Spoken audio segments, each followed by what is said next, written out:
being a light in the darkness. Good afternoon, ladies and gentlemen. Life is suffering. That's a fundamental truth. It's not something we can ignore or wish away. And within that suffering, within the chaos, the uncertainty, the cruelty that exists in the world, each of us is given a choice. We can become bitter. We can let resentment and despair consume us. Or we can take responsibility, carry the weight of existence, and become a light in the darkness. Darkness is not an illusion. It is not merely a metaphor or an abstract concept. It is real, tangible, and ever-present in human experience. To deny this is to engage in a dangerous self-deception, one that leaves people unprepared for the inevitable hardships of life. Suffering is built into the very fabric of existence. It comes in the form of loss, failure, betrayal, illness, and death. It is not something that can be avoided, no matter how much one might wish otherwise. The harsh realities of life make themselves known, sometimes gradually and sometimes all at once, in ways that can shake even the strongest individuals to their core. And yet, people often choose to look away from this fact. They distract themselves with entertainment, material possessions, or meaningless pursuits, hoping that if they ignore suffering long enough, it will somehow cease to exist. But this strategy never works. Pain finds a way in, if not through personal hardship, then through the suffering of those around us. If not through an external catastrophe, then through the slow corrosion of meaninglessness that creeps into a life built on avoidance rather than confrontation. There is another form of darkness, one that is even more insidious: malevolence. People are not merely passive recipients of suffering, they are also capable of causing it. The capacity for cruelty, for deception, for destruction is embedded deep within human nature. History is littered with examples of what happens when individuals and societies fail to acknowledge this truth. When people assume that evil is something external, something that only exists in others, in tyrants, in criminals, they blind themselves to the reality that darkness can take root in their own hearts if left unchecked. Acknowledging the existence of suffering and malevolence is not an exercise in pessimism. It is a necessary precondition for strength. Those who refuse to confront these realities are unprepared when they inevitably encounter them. They are caught off guard, paralyzed by the weight of the very things they refuse to see. But those who recognize the presence of darkness both in the world and within themselves are in a position to do something about it. They can prepare. They can develop resilience. They can cultivate the kind of moral fortitude that prevents them from being broken by suffering or consumed by bitterness. This acknowledgement also serves another critical function: it strips away naivete. There is a certain innocence that assumes people are naturally good, that life is naturally fair, that hardship is an anomaly rather than the rule. This kind of innocence is fragile, and when it is shattered, it often leads not to wisdom but to despair.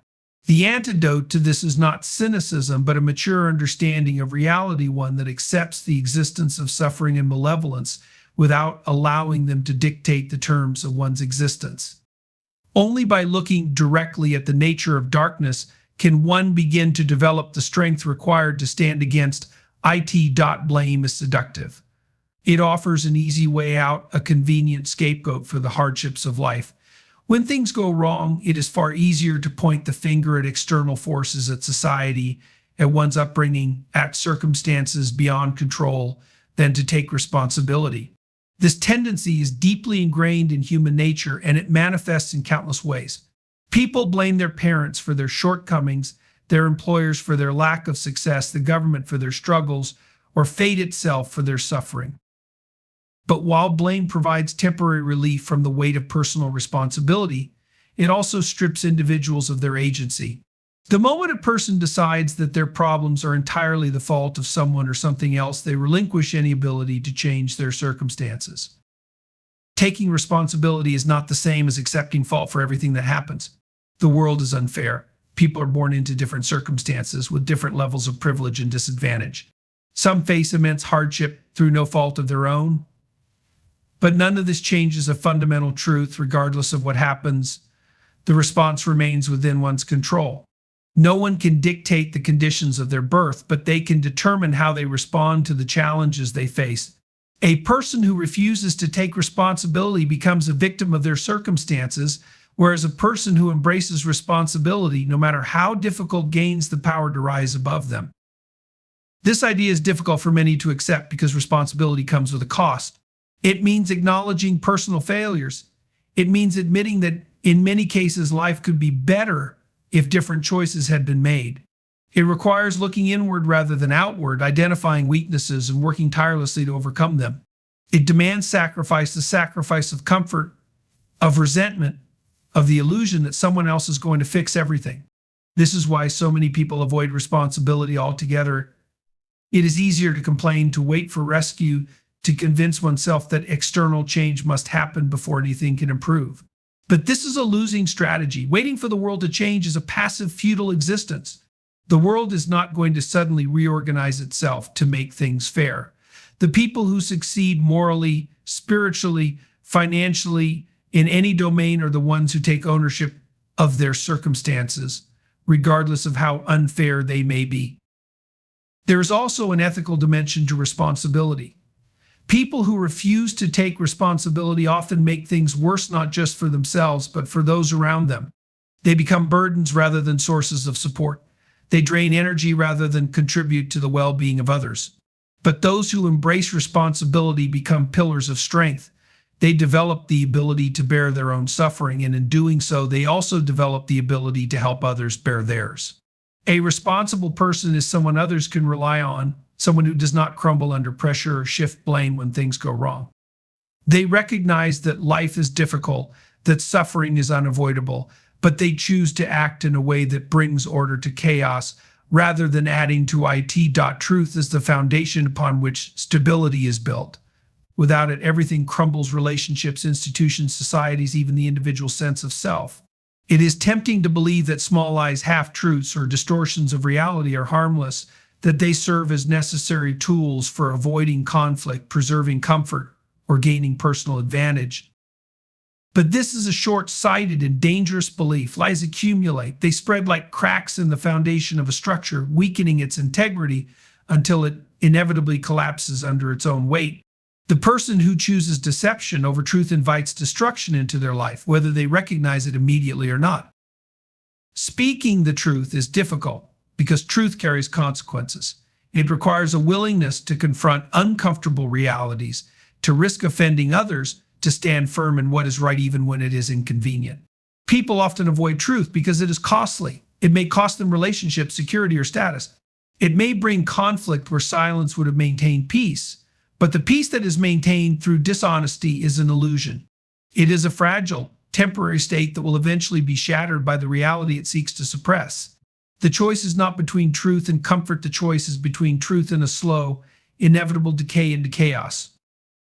Integrity is not just about telling the truth to others, it is also about telling the truth to oneself. People are masters of self-deception. They justify their failures, make excuses for their weaknesses, and construct elaborate narratives that absolve them of responsibility. But a life built on falsehood, even when directed inward, leads to confusion, stagnation, and suffering.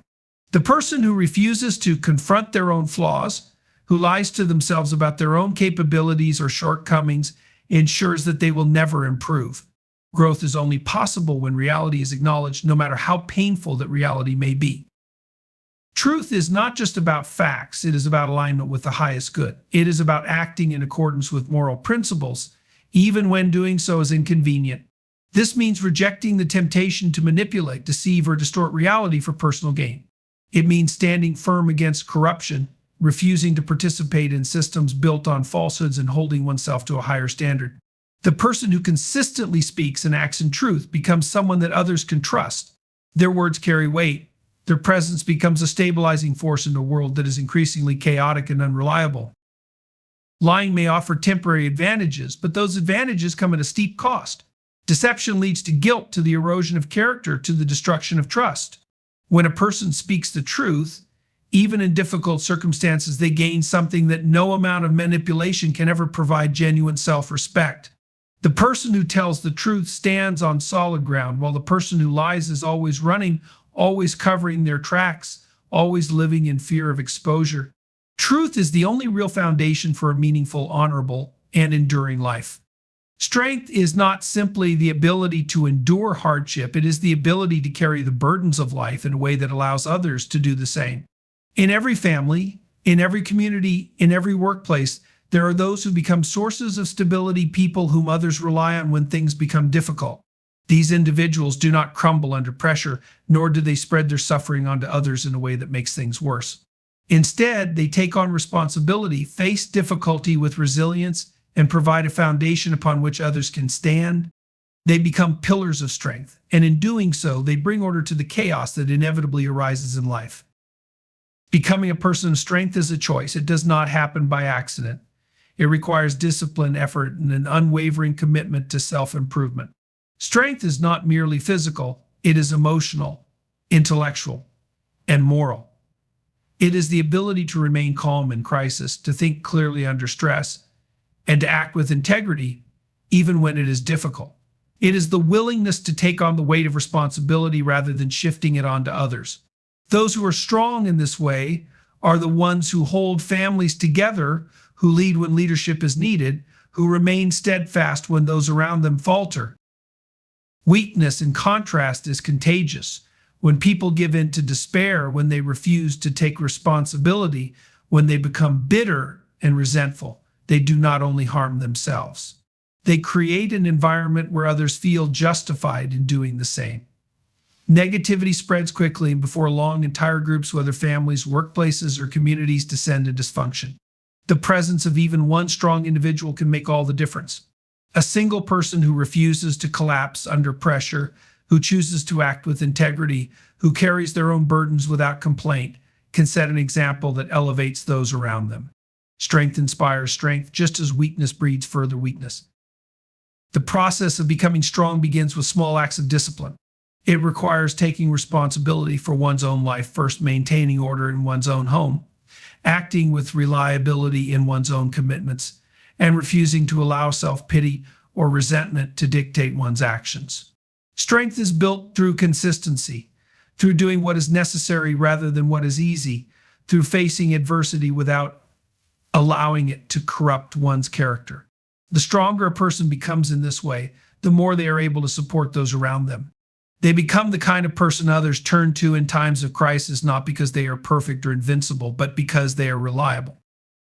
Being a pillar of strength does not mean never experiencing doubt, fear, or struggle. It means choosing to stand firm despite them. It means recognizing that others are watching, that others are drawing strength from one's example, and that in moments of difficulty, even a single act of resilience can have a profound impact on those who need it most. Cynicism is easy. It requires no effort, no discipline, no courage. It is the default position of those who have allowed bitterness to take root in their minds, those who have suffered disappointment and concluded that nothing is worth striving for. It is a defense mechanism, a way to avoid vulnerability by pretending that hope is naive and that ambition is foolish. Cynical people convince themselves that they are wise, that they see through the illusions that others fall for, that they are immune to the false promises of meaning and purpose. But this is not wisdom, it is cowardice. It is the refusal to engage with life fully, to take risks, to pursue something worthwhile despite the possibility of failure.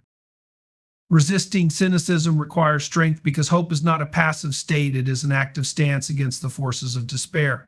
It is a choice to believe that improvement is possible, that meaning can be found, that there is something worth working toward.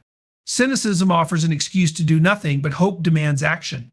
It requires effort to believe that things can get better. Because belief alone is not enough, it must be followed by work, by sacrifice, by the willingness to struggle for something greater than oneself. This is why cynics often mock those who strive for a better life. Their resentment stems from the knowledge that deep down they are avoiding the responsibility that comes with genuine hope. People often become cynical because they have been hurt. They trusted and were betrayed. They loved and were abandoned. They tried and failed. The pain of these experiences can be overwhelming, and the easiest way to cope is to decide that none of it was worth it in the first place. But this is a tragic conclusion, because it ensures that suffering will define the rest of a person's life.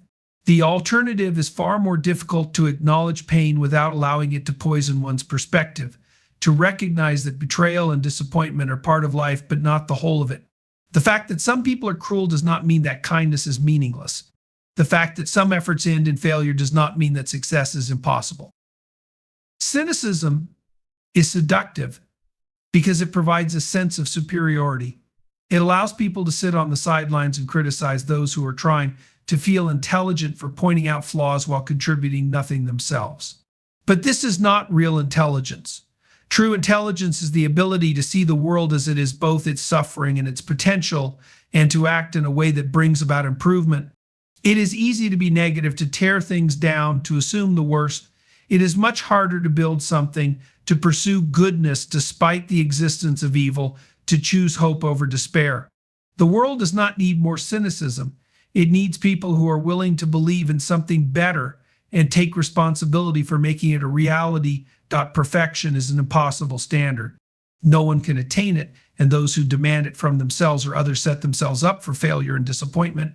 But improvement, real, measurable progress, is always within reach.